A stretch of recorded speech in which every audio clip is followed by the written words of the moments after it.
The Purple Line is a community podcast bringing you in-depth conversations with diverse leaders in the public and private sectors. Whether you're a student looking to gather advice or a professional tuning in for valuable resources, our dynamic programming provides tips for all ages and backgrounds. I'm your host, Keith Fernandez, and this is The Purple Line. On today's episode, I'm sitting down with CHLI Award winners Emily Benavides, the recipient of the Stephen D. Vermillion Congressional Staff Appreciation Award, and Tony Flores, the recipient of the CHLI Alumni Association Wendy Martinez Community Engagement Award. Emily Benavides is a Republican communications operative with extensive statewide and presidential campaign experience in national and Hispanic media. Benavides is currently serving as Ranking Member Rob Portman's Communications Director at the Senate Homeland Security and Government Affairs Committee, strategically advising him on his media presence in her home state of Ohio and nationwide. Prior to joining Portman's Washington, D.C. Senate office, Benavides worked on the Jeb 2016 presidential campaign as traveling press secretary and Hispanic communications director. In 2014, she served as communications director for Governor Rick Snyder's victorious re-election campaign in Michigan. During the 2012 cycle, Benavides was Florida press secretary and national Hispanic press secretary for the Romney campaign, and prior to that, specialty press secretary for the Republican National Convention in Tampa. Benavides was named one of the 40 under 40 Latinos in American politics by the Huffington Post. They went on to call her one of the Republican Party's top Latinas communications operatives. In 2015, she was recognized by Cosmo for Latinas with a Fun, Fearless Award for outstanding contributions in the political arena. She currently serves on the advisory board for the Congressional Hispanic Staff Association. Benavides has also served as communications director for the Hispanic Leadership Network, an initiative of the American Action Network, and resides here in Washington with her husband and 6-month-old daughter. Emily is a graduate of the College of William & Mary. All right, Emily Benavides, thank you for joining us on The Purple Line, Communications Director for Senator Rob Portman, Ranking Member of the Senate Homeland Security and Government Affairs Committee, previously Communications Director in Senator Portman's personal office, held really important roles with Jeb Bush for President, Rick Snyder for Michigan Governor, the Republican National Convention, and Romney for President. Is there anything you have not done? Thanks so much for having me, first of all. Well, absolutely. And I forgot to mention the most important part of this resume is that you're a recent mom to a beautiful, beautiful, beautiful baby girl. So cute. Thank you. Yeah, she is my greatest accomplishment. Well, I mean, listen, it's already very successful. She's the cutest thing in the world. So I expect her to be a CHLI alumnus in about 20-something years. That sounds great. Yeah, let's do that. Yeah, I'm doing the application right now. Perfect. So yeah, I can I don't know if we do sponsorships or whatever, but I can sponsor the application, like legacy admissions. I like this. Yeah. Let's make this happen. Yeah. She's going to change the world. Well, she already is. So and speaking of CHLI, you're a recipient, so always a recipient of the Stephen D. Vermillion CHLI Congressional Staff Appreciation Award, which is crazy. And there's not many folks who have gotten that award. So first of all, congrats. It was a deep honor. Thank you. Well, and you've been blazing a trail for Latinos and Latinas on the Hill for quite a while. I mentioned some of your resume, but tell us a little bit about what inspired you to get into public service, your time on the Hill, and really what stood out to you about advocating for the Hispanic community on the Hill. So I'm going to take it way back to before I was even born. And this is the story that I told when I received the Vermillion Award, in that when my father, who was the first person in our family to graduate from middle school, let alone high school, college, graduate school, when he was home between, I think it was his junior and senior year of college, it's something like that. Yeah. He was back in the fields with my great-grandfather, and he was wearing his Ohio University t-shirt, very, very proud to be in school. And they were planting tomato plants, and the farmer came by and was like, "Where did you get that shirt?" And he was like, "Oh, well, I'm, a rising senior or whatever at Ohio University." And the farmer was like, "Sure you are." And my dad looks over at my great-grandfather, who just sort of looks down. Yeah. And so my dad looks down, and they both kept their head down then so that I could hold my head up high now. They put in the hard work. They instilled a hard work ethic into me to be able to rise as far as I have been able to. And I hope that my daughter can go even further. I know she will. I know she will. And I mean, that's a really impactful story. And how is that translated to things you do day to day? I know that you've advocated for Latinas on the Hill. You have had, CHLI interns. How does that factor into how you look to represent the community in public policy? And, for some things that are evergreen, national security, it's pretty easy. But, there are other issues where you have diversity in offices and diversity perspective. So how does that inform how you look at public service? Well, I just believe that we deserve a seat at the table where the decisions are being made. Yeah. And it doesn't matter what the decisions are being made about, what this legislation is on. If it's impacting our community, which it all is, we should have a seat at the table. We should be there advising these people that are making the decisions that are going to impact us. Yeah. And so it's now that I have been able to secure one of these seats, I want to make sure there are people coming up behind me. Yeah. Because if I have made it here and I don't bring people up behind me, I've failed. I believe that I have to leave a long line of people to take over my spot whenever I,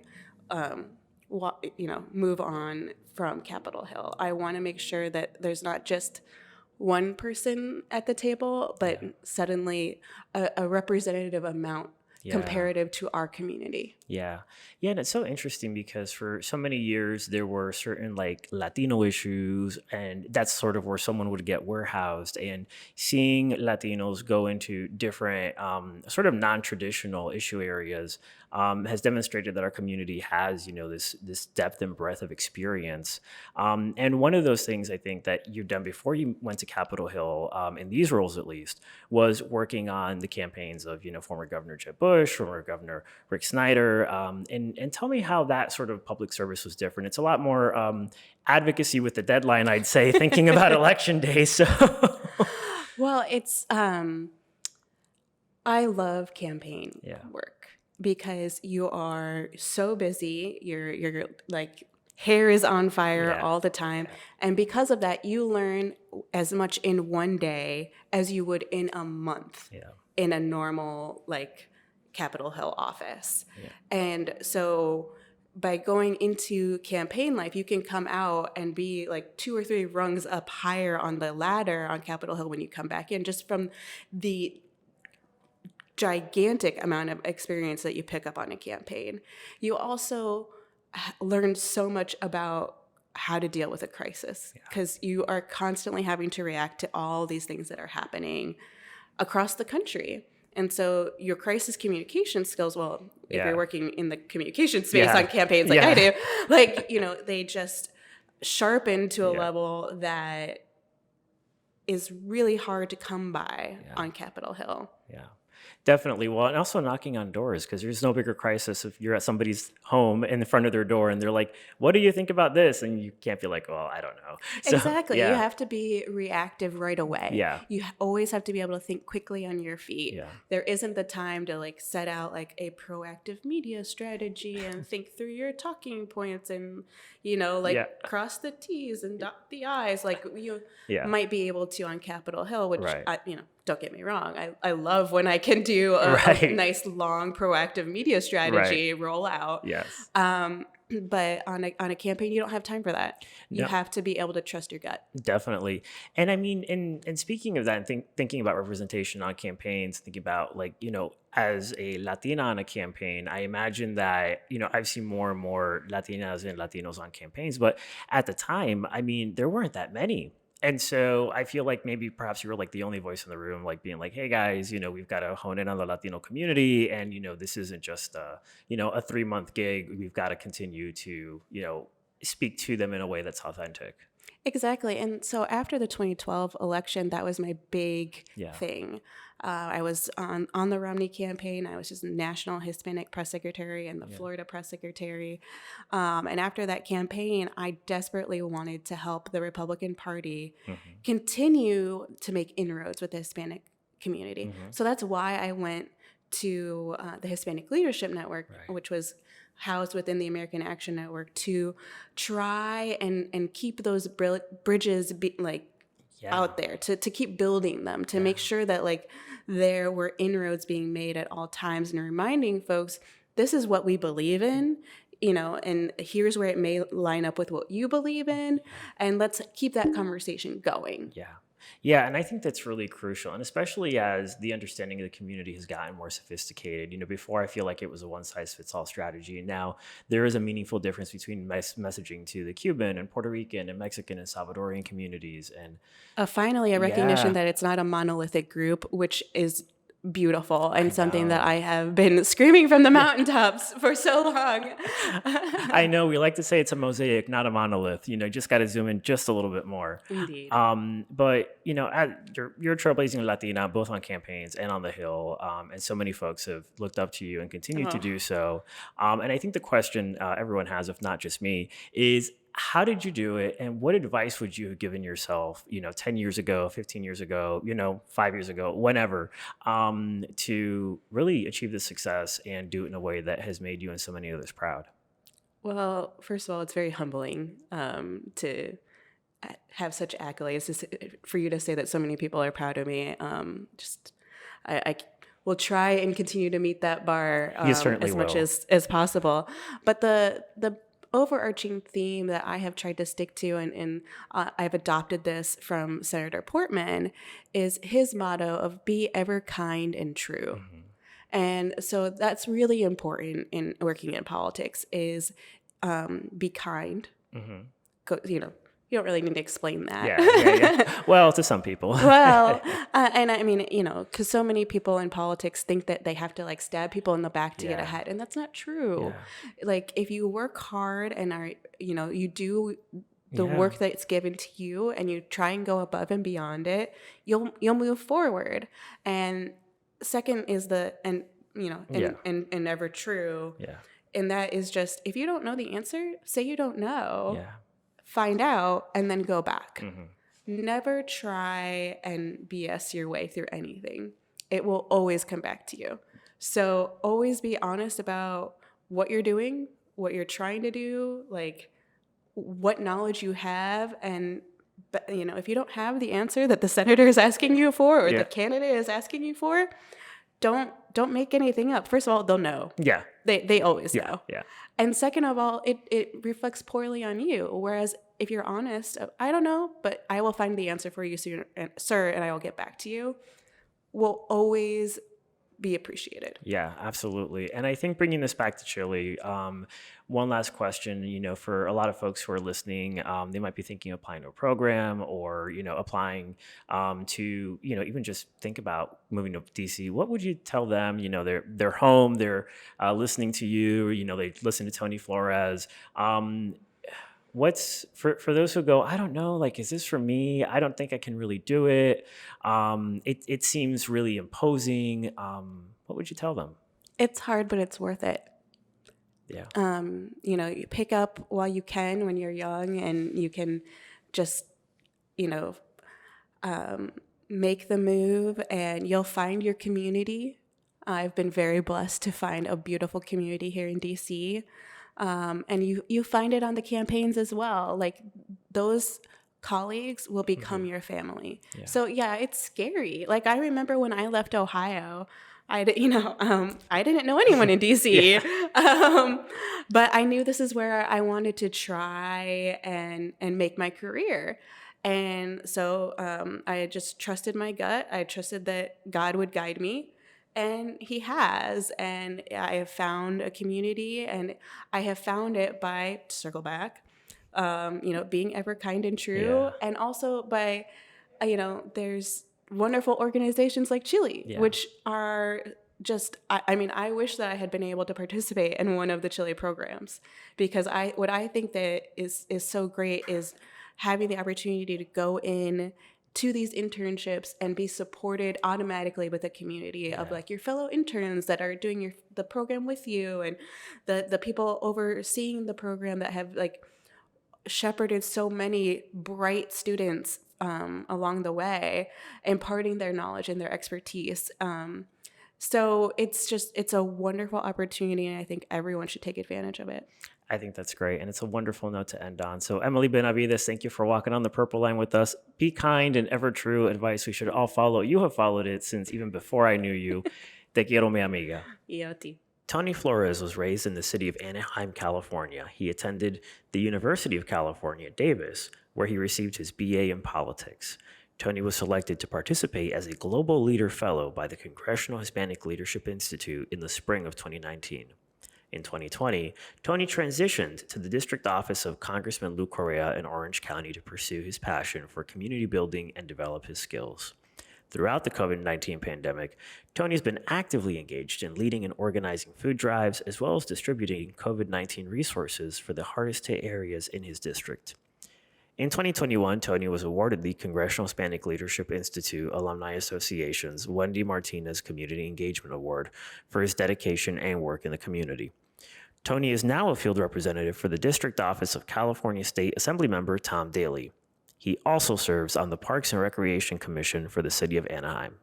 Okay, Tony Flores, thank you for joining us on the Purple Line, recipient of the Wendy Martinez Community Engagement Award, leader in California as a commissioner on the Parks and Recreation Commission for the city of Anaheim, and key aide to an assembly member, Tom Daly. Tony, thanks for joining us. How are you? Thank you, Keith. I'm doing well. It's Good. a pleasure to be joining you all the way from California. Oh my gosh, I know, and it's early for you, so I hope you had some extra coffee this morning. Thank you, Keith. Yeah. So let's dive right into it. So tell me a little bit about how you found out about CHLI, why you decided to apply to be a CHLI Global Leader, and a little bit about your experience in DC, both in the congressional side, who you work for, and the corporate side as well, and what you learned there. Sure, of course, definitely. Well, thank you first. First of all, I'd like to start off in saying thank you for inviting me to be part of the Purple Line. It's such an honor to share my experience, and hopefully this helps other young people who might be a little bit lost or navigating a new process after college or so. So to your first question, I graduated from UC Davis. This was in 2018, spring of 2018, and right afterwards, I knew that I wanted to pursue a career in public service. And so what I did right after college, I was up in Northern California. So I came down back home to Orange County, and I started applying for, different internships, jobs, and just trying to get my foot in the door. A lot of the times, if you're a first generation like I was, and I know many listening and many Latinos who are out there might be first generation, low income, coming from parents who are immigrants, right, who aren't professionals. And so for me, it was just trying to get my foot in the door, just trying to build a network, build relationships with others. Because a career, if it's in public service or if it's in, if you're trying to become an attorney or go into business, all these different careers, it helps you so much if you have a network, if you have contacts. And so with government, it's the same thing. And so I started applying to different internships, to different jobs. And at the very beginning, it was a bit difficult to try to land a job in government. And so I came across the Congressional Hispanic Leadership Institute's Global Leaders Program, to their fellowship specifically.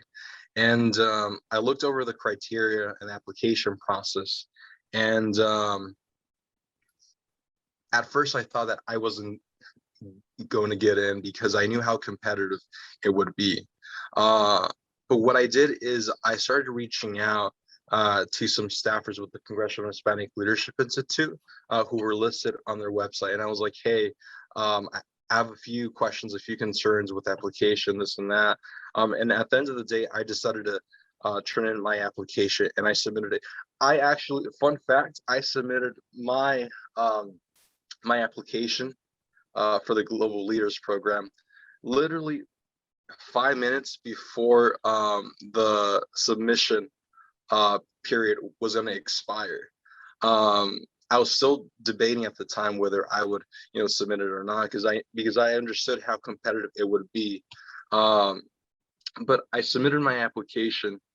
This was late 2018, and then after a few weeks, I heard back, and I was given a interview, and I did the interview, and I believe I was probably like the last one to interview as well. And before I knew it, I got an email from the Congressional Hispanic Leadership Institute saying like, "Hey, congratulations, we want to offer you a position as a fellow." And so from that point on, I mean, I had this feeling within me that my life was going to change for the better. And then in 2019, I was able to go participate at the Global Leaders Program in Washington, D.C.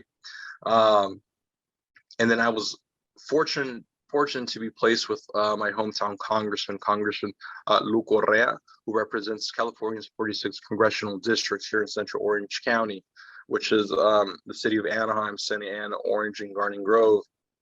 And when I landed my fellowship in his Capitol Hill office, this is now early 2019, January 2019, I worked hard. And after a month or so, I was offered a full-time position with his Capitol Hill office. And from that point on, I knew that I just had to continue working hard, and my dreams were going to become a reality. I've always had this strong conviction within me that I knew that I belonged, as a public servant and these levels of government.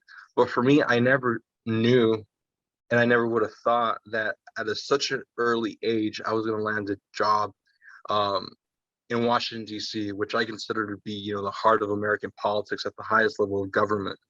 And I learned so much, and I'm so grateful to this day, because how I tell others, if it's my family or friends around me or other young people who I try to mentor and offer advice, is I'm just a boy from the hood. And at that moment, when I was offered that full-time position as a Hill staffer, I knew that it was all these different experiences like CHLI, different, teachers, mentors that helped me along the way, the support from my family, and most important, with God's help, I knew that everything was going to be possible, and it was just a matter of pushing through. And I mean, it's such an inspiring story too, Tony, I think, because a lot of folks, they look at that website and they go, oh my gosh, this looks so impressive and I don't know if I'm qualified. And you obviously were, and we know how that story ended, and we know how the story's gone from federal service to now state and local service. So tell us a little bit about your post-CHLI career. I know I touched on it in the intro, but nothing like hearing from you what you do day to day and how you help people in California. Of course, definitely. So right when the pandemic hit, so this is early 2020, I decided to come back home here to Orange County, be with family, and do some good work here in my community. And so I was able to transfer from Congressman Lou Correa's Washington, D.C. office to his district office here in Santa Ana, California. And when the pandemic hit, there was a lot of need from our community members, from our most vulnerable community members. And just having basic access to food, basic hygiene essentials. I mean, when everything shut down, we all saw how it affected families from different walks of life. And I saw it here in my community as well. People who have been living paycheck to paycheck, who were just laid off or whose hours were reduced, and they needed food because they were just laid off. They needed to feed their children still. And so for me, I knew that I had to put myself out there in the community because I knew this was my mission. I knew this is why I returned back to my community from DC. And so every opportunity that I got throughout the beginning of the pandemic to be out there volunteering my time on the weekends, distributing food, working with nonprofits to try to organize food distributions, bring some, basic hygiene essentials to our most vulnerable, informing our residents about, basic resources where they could obtain food and services. That for me has influenced to this day who I am, and has also grounded me. Um, has grounded me, and for me, it's always making sure that I'm giving back to the community that has given back so much to me. Um, and so probably after a year of working at the district office of Congressman Lu Correa, so now we're talking about 4 months ago, I accepted a job offer with a California State Assembly member, Tom Daly, who also represents Central Orange County. And now I was offered a role, and just continuing to do that good work in the community, and then offering constituent services as well. And so I'm currently doing that, and then I was also appointed to the Parks and Recs Commission for the city of Anaheim. And so I'm doing both things at once, and I just love seeing how, all levels of government it just, interact with each other, and now bring, like the best interest of our community members to hand. And that's awesome. I know, Tony, we've only got a short time left, so I'm going to lightning round 2 questions to you, and you can Sure. take it any way you want to. But so, as I mentioned, you're the recipient of the Wendy Martinez Community Engagement Award, and you are really an inspiration to so many who are trying to give back in their community. Given your time with CHLI and sort of how you've applied those lessons in life, what would you tell somebody who is probably listening, student, young professional, who wants to get involved in their community, may not have that background in politics, just needs that step forward, whether it's serving your community through nonprofits, through the public service, through even working at a business that has a very corporate social responsibility mindset. What's the next step? What advice do you have? Sure, of course. So if it's someone young out there, let's say, for example, me, who not so long ago was just fresh out of college and is trying to get their foot in the door, right? What I would tell them is, don't be scared of taking a risk. It's worth taking the sacrifice. What you would like to do is, in the future, not have any regrets in your career, and saying like, hey, looking back and saying, man, like, I wonder what would happen if I would have taken the opportunity, or if I would have applied, to that fellowship, that internship, that job, whatnot. Just get yourself out there. Don't be scared. A lot of us start from the bottom, from scratch, not having much of a network. But if you're out there, let's say if you're a volunteer, you'll meet different people. If it's at that nonprofit, if you're doing that internship, like in the private sector, or in the public sector as well, it's worth taking a risk. And if you're young, you have some time to recover as well, so there's no rush. Definitely. I think that's awesome. Any last words of advice, wisdom, or just lessons learned for anyone who wants to apply to be a CHLI Global Leader? Definitely. Well, it's just going back to not being scared, and then also believing in yourself. You have to believe in yourself. There might be people along your journey who might not believe in yourself, or who might turn their back on you. But if you have that conviction, if you have that gut feeling that, hey, someday I could see myself being, a US senator, let's say, or president of the United States, or if it's, whatnot, give it a chance, go for it.